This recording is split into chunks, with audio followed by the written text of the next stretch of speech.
In this lesson, we're going to see how to use the Hashmap class as a way of storing key-value pairs.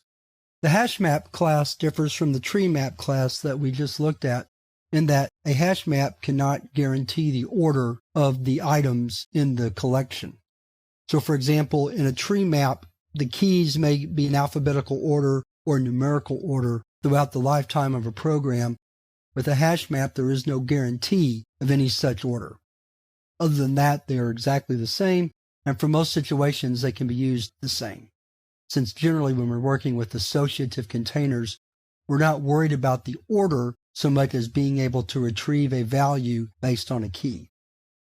So let's look briefly at how to use the Hashmap class. We're going to write a program called grades.java, and in it we're going to store a set of grades. First thing we have to do is import the Hashmap class. So we'll do that first. Then we'll start our program.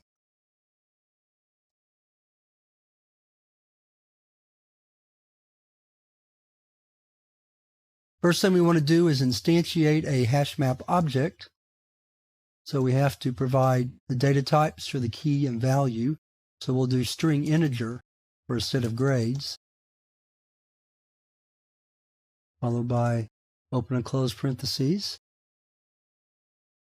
To add name grade pairs, we use the put method.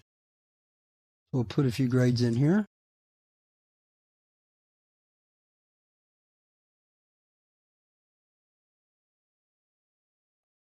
We'll do one more.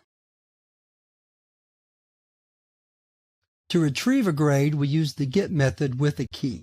So for example, if I want to print out Smith's grade, I would write grades.get and then provide Smith as the argument. So let's compile at this point, see what we get.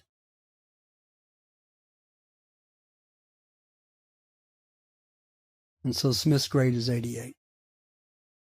We can check the size of a hash map using the size method. Let's try that real quick.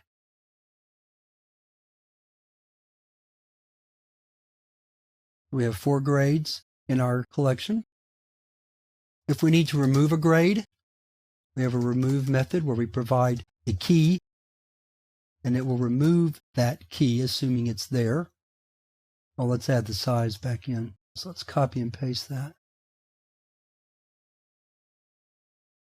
Add that back in. There we go.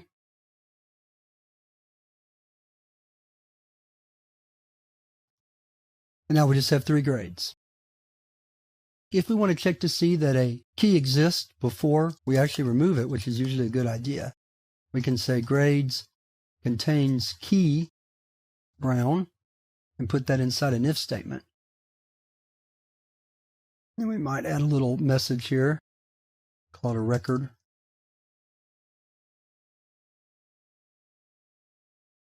Let's compile and try that again. There we go. And another method that I won't demonstrate here but can be used is one called contains value, where you might want to check to see if a particular value exists in a collection. It's not used as often as contains key though, so I won't demonstrate it here. But with that, you see the general operation of the Hashmap class. These are the methods that you'll use the most often.